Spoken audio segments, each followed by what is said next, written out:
What is up, YouTube? Katelyn Macias here, and today we have part 2 of photography basics. Don't worry, I'm not going to use the whiteboard this time. If you guys saw part 1, you know that it didn't go very well. But today we're going to talk about the interaction between ISO, shutter speed, and aperture, and how changing one will affect the other, and how you can manipulate these variables to get different photos. And we're basically just going to build on top of everything we learned in part 1. Super excited, so let's roll that intro and get right into it.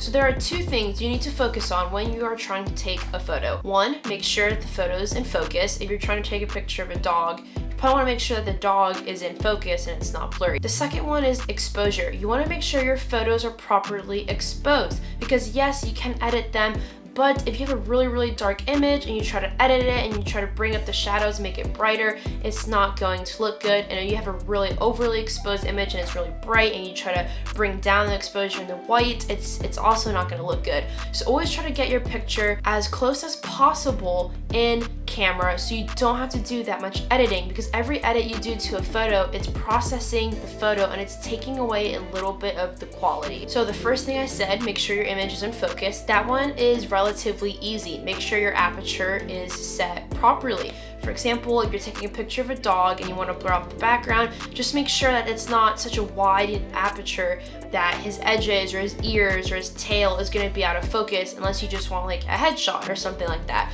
So getting your image in focus should be relatively easy. You just have to mess around with the aperture setting, but for the most part, aperture around like 2 to 4 should be more than enough to capture most subjects. If you have a group, maybe bump it up a little bit to like 5, 5.6, something like that. Now, the second part of that puzzle, exposure, is the much trickier, much harder part. So when you're taking a photo and it's too dark, there are some things you can do. Step 1, which I recommend doing this first, is you can open up the aperture. If you're shooting at like f8, right? Well, maybe drop it down a little bit to f3.5. So that way your aperture is opening up, allowing in more light. This should brighten up your image. But if that's still not good enough, or you don't want to do that because you want more of your picture to be in focus, slow down the shutter speed. If you're shooting at 1/100th of a second, slow it down to 1/80th or 1/50th. And if that's still not good enough, then touch your ISO. You can bump up your ISO to maybe 400 or 500 or whatever it might be.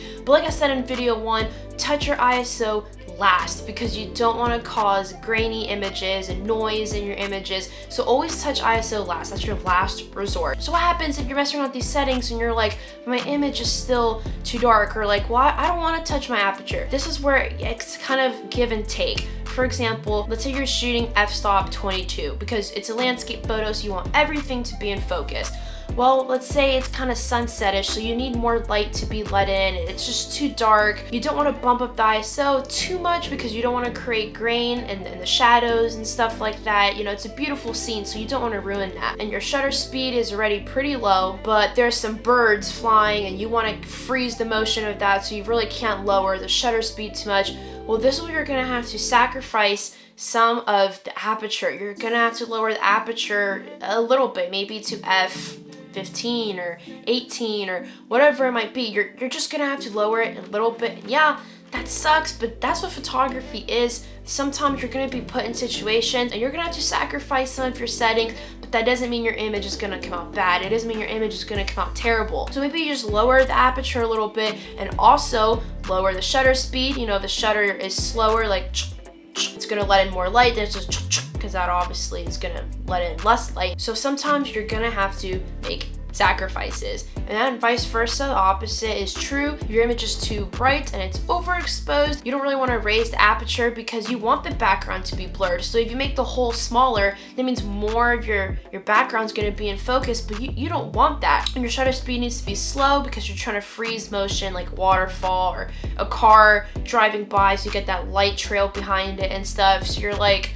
my ISO's already at 100, literally can't lower it anymore. Well, again, you're gonna have to bump up the aperture a little bit, maybe speed up the shutter speed a little bit. Photography is all about experimenting, and once you get comfortable enough with these settings, you'll just be able to tell, and you'll know, like, oh, well, if I'm shooting this, it's dusk, I'm gonna have to adjust this setting and put this on and blah, blah, blah. Lenses also have a lot to do with this. Better lenses, you know, wider apertures, things like that. Like, this lens can only go down to 3.5 aperture. That's extremely limiting. Other lenses that are more expensive can go all the way down to like a 1.2 or 1.8. There's also external flashes if you're indoors and you need more light, things like that. So there are some ways around it, but sometimes you're just gonna have to make a tough call and make some sacrifices. Another really great tool as far as exposure goes is the exposure meter in your camera. And I talk about this in photography mistakes when people refer to the LCD screen and they're like, oh, that's like way too bright. So they like change your setting to take the picture again, and then you go to edit and it's like, what happened? This image is so much darker than when I saw it on my camera.